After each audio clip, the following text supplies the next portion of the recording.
लक्ष्य आगाज से अंजाम तक। बिहार पे कब्जा कराना चाहते हैं। बिहार का व्यक्ति ही बिहार का लाल ही बिहार को चलाएगा, ना कोई बाहरी आके चलाएगा। लोग ऐसा लोग चाहते हैं कि रिमोट कंट्रोल से अमित शाह और नरेंद्र मोदी जो है बिहार को चलाने का काम करें। ऐसा सब अपने परिवार के लिए कुछ आप तो कुछ नहीं करें।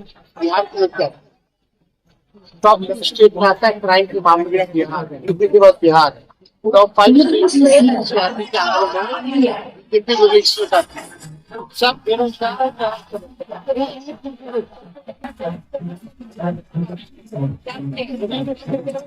बेरोजगार बना के रखा है बिहार के लोगों को। पलायन करने पे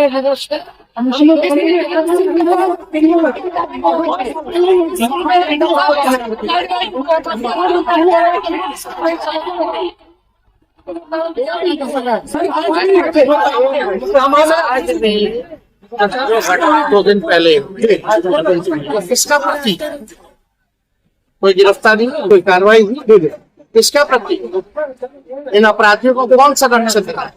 AK-47 वाले बोलते हैं जनता के राज को, अभी AK-47 का राज है। क्यों तक कोई किया मुख्यमंत्री इस घटना पे कोई निंदा जताई है? ये भाजपा के कितने भी नेता किसी ने निंदा जताई है? इलेक्शन कमीशन क्यों चुप है? कहाँ मर गया है क्या इलेक्शन कमीशन? थोड़ी नजर आती न्याय दिलाएंगे की परछाई।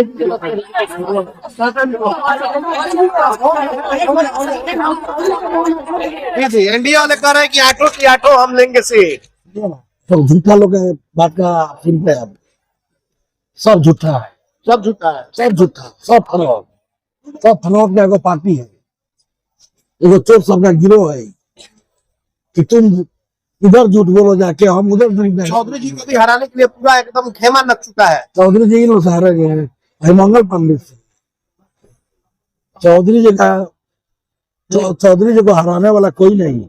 हाँ, कोई नहीं है, कोई नहीं। मीना साहब कहाँ है? अभी तक वो दिखाई नहीं दे रही है।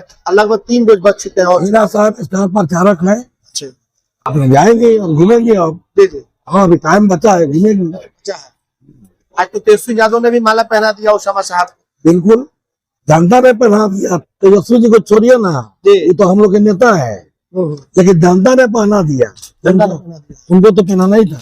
तो 2 हॉट सीट जो है सिवान और रघुनाथपुर, इसी पर पहले बात करेंगे। क्या हो रहा है इन दोनों सीटों पर? कोई हॉट सीट नहीं है। रघुनाथपुर और सिवान जो है एकदम एक तरफा है और इस बार जो है बहुत ज्यादा मार्जिन से उसामा साहब जीतेंगे, तेजस्वी यादव की सरकार बनेगी और कोई इफ बट की बात नहीं है।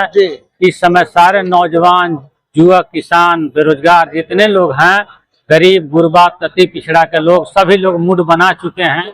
कोई लोग आए जाए, फर्जी ID बनाए, चलाए। हम सुनने में आ रहा है कि लोग फर्जी ID बना के चलाएंगे 2 दिन पहले लोगों को भ्रमित करने के लिए, लेकिन ये सब कोई काम में नहीं आएगा, कोई काम में नहीं आएगा। और इस बार जो है इस बार एकदम जो है महागठबंधन की सरकार निश्चित रूप से बनेगी।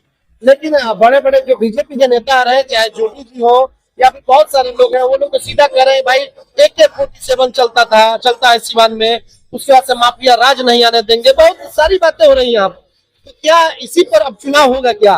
देखिए, चलता था क्या था पहले, आपने 20 साल में क्या किया वो तो बताइए। ओसामा साहब कौन है? 47 चलाने वाले आदमी हैं। ओसामा साहब एक सज्जन लड़का है, पढ़े लिखे लड़का है, इंग्लैंड से LLB किए हुए है और शिक्षित है, नौजवान है और उसमें ऊर्जा है, कुछ करने की क्षमता है। कहाँ AK-47 चलाता है बेचारा, किसी को चटकनों तक तो नहीं मारा है। यही सब कराएंगे कि कौन था जमाना, कौन नहीं था जमाना, वो उसको भूलिए। कौन क्या कब क्या था आज के परिवेश में देखिए। लेकिन लोग घबराए हुए हैं, लोग घबराए हुए हैं और घबरा करके चाहे जोगी जी हो, मोदी जी हो, रघुनाथपुर में भी आने का काम करते हैं। रघुनाथपुर और सुनने हैं कि छापरा और रघुनाथपुर को विशेष टारगेट लोग बनाया है, खेसारी को हराने के लिए। हाँ, हराने के लिए।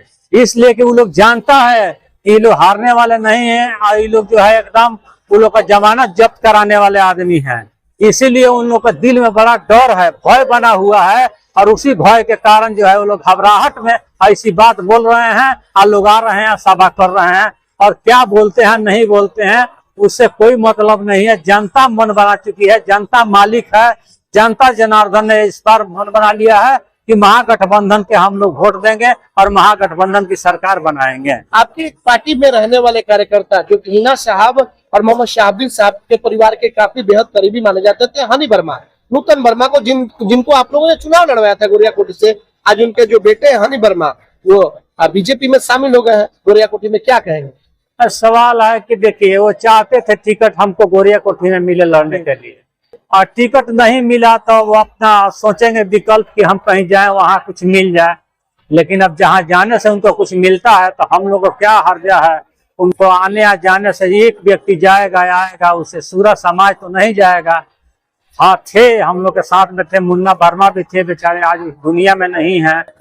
इनके परिवार को मौका भी पिछली बार में दिया गया था, ऐसी बात नहीं है कि उनको उपेक्षित किया गया था, लेकिन इस बार टिकट में बदलाव हुआ है और नहीं मिलने की वजह से वो अपना कदम उठा रहे हैं। तो ये उनका मन है, उनका विचार है, वो अपना जहाँ जाए हमको उससे कोई लेना देना नहीं। हनी वर्मा के बीजेपी में शामिल होने से आरजेडी को नुकसान होगा? कोई नुकसान नहीं होगा, कोई नुकसान नहीं होगा। देखिए एक व्यक्ति कोई चला जाता है उसके साथ पूरा समाज नहीं चला जाता, जनता नहीं जाती है। हम अगर कहीं जाए कहीं निकल के दूसरे में चले जाएं तब पूरा समाज की जनता वोटर्स जो है आरजेडी के लोग नहीं चले जाएंगे। इसलिए हम जाते हैं तो हम जाते हैं, अकेले जाते हैं। अब कितना प्रभाव पड़ेगा नहीं पड़ेगा वो बताएंगे, वो जानते हैं, इसका जवाब वही दे सकते हैं। क्या लग रहा है कि रघुनाथपुर सीट का अगर समीकरण हम देख लें तो क्या लग रहा है यहाँ पर चुनावी माहौल क्या हो सकता है? एकदम बिल्कुल बढ़िया है, बिल्कुल जो है महागठबंधन के पक्ष में है। नौजवान मुख्यमंत्री के प्रत्याशी तेजस्वी यादव हैं और यहाँ के नौजवान जो है प्रत्याशी जो है यहाँ के ओसामा साहब भी हैं। और दोनों नौजवान, देखिए नौजवानों में ऊर्जा होती है, कुछ करने की क्षमता होती है और ये लोग सोचते हैं कि हम लोग मिलजुल करके कुछ करें।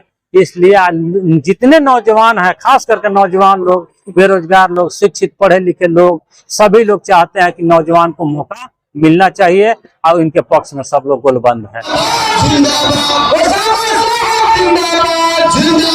जिंदाबाद